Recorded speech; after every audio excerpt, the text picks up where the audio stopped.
জালেমদের ব্যাপারে পবিত্র কোরআনুল কারীমে কঠোর হুঁশিয়ারি করেছেন।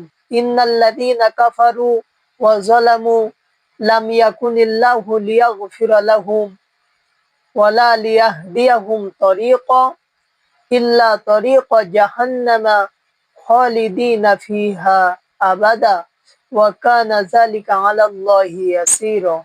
আল্লাহ পাক সুবহানাহু তাআলা বলেন, নিশ্চয় যারা অবিশ্বাস করেছে এবং জুলুম করেছে, আল্লাহ পাক সুবহানাহু তাআলা এই সমস্ত জালিমদের কখনো মাফ করবেন না। তাদেরকে সরল সঠিক পথে আল্লাহ পাক সুবহানাহু তাআলা পরিচালিত করবেন না এবং এই সমস্ত জালেমদের ঠিকানা হলো জাহান্নামে, আর তারা চিরকাল জাহান্নামে অবস্থান করবে। ওয়া কানা যালিকা আলাল্লাহি ইয়াসীরা। আল্লাহ পাক সুবহানাহু তাআলার জন্য এটা অতি সহজ ব্যাপার। জালেমদের নিয়ে কথা বললেই তাদের গায়ে আগুন জ্বলে যায়।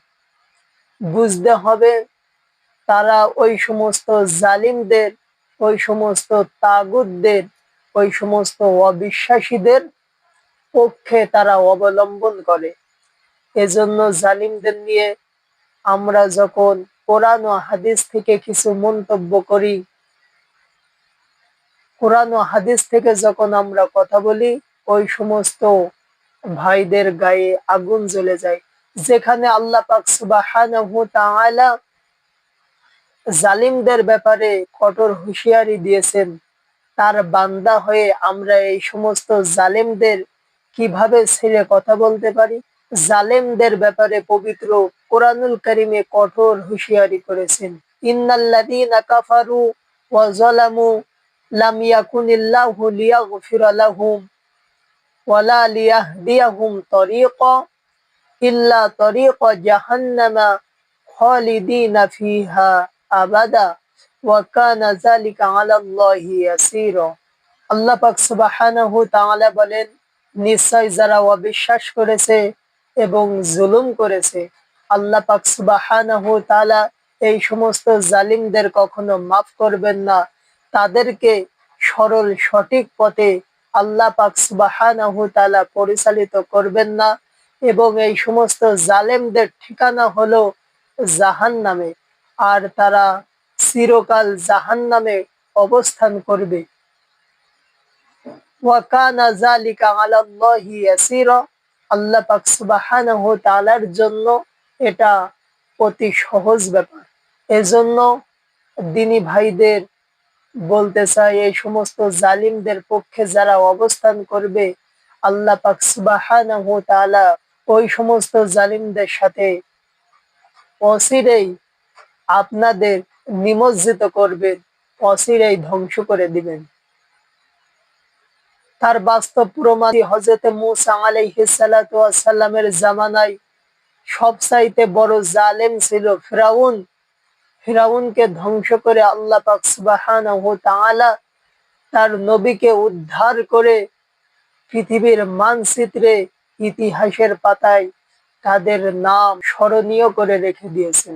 আজও যারা এই বাংলার জমিনে নিরীহ মুসলিমদের উপর জুলুমের স্টিম রোলার চালাচ্ছে, যে সমস্ত জালেমরা, আল্লাহ পাক সুবহানাহু তাআলা তাদেরকেও একদিন না একদিন ধ্বংস করে দিবে।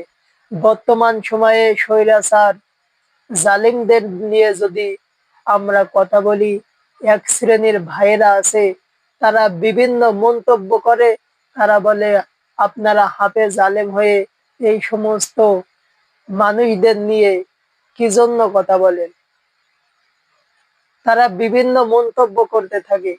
তারা যদি জানতো কোরআনুল কারীম, তারা যদি বুঝতো, তারা কোনোভাবে কোনো আলেমদের ব্যাপারে মন্তব্য করতো না। এই জন্য আমি বলতে চাই, যে সমস্ত ভাইয়েরা আপনারা আলেমদের নিয়ে মন্তব্য করেন, জালেমদের বিরুদ্ধে কথা বললে আপনারা আলেমদের চোখ রাঙানো কথা বলেন, আপনারা এগুলো করবেন না। আপনারা জালিমদের যদি সাপোর্ট করেন, আল্লাহ পাক সুবহানাহু তাআলা না করুক, আপনাদেরও এই সাপোর্ট করার কারণে অচিরেই আপনাদেরকেও ধ্বংস করবেন এই জমিনে, আপনাদেরকেও দেখিয়ে দিবে সমস্ত মুমিনদের সামনে। এজন্য আমরা জালিমদের পক্ষে অবলম্বন করব না, কুরআন ও হাদিসের পক্ষে আমরা অবলম্বন করব। এই জুলুম এতটা ভয়ঙ্কর, রাসূল সাল্লাল্লাহু আলাইহি ওয়াসাল্লাম বলেন, আয-যুলমু যুলুমাতুন ইয়াওমাল কিয়ামাহ, জুলুম কিয়ামতের দিন ভীষণ অন্ধকার হইয়া দেখা দিবে। তাহলে একটু ভাবুন, আমরা কাদের সাপোর্ট করছি? আমরা জালেমদের গাচ্ছি, আমরা জালেমদের সাপোর্ট করছি। আমরাও কিন্তু তাদের দলে পড়ে আমরা দুনিয়া ও আখেরাতে ক্ষতিগ্রস্ত হব। আল্লাহ পাক সুবহানাহু ওয়া তাআলা আমাদের সবাইকে সঠিক বুঝ দান করুক। আমিন।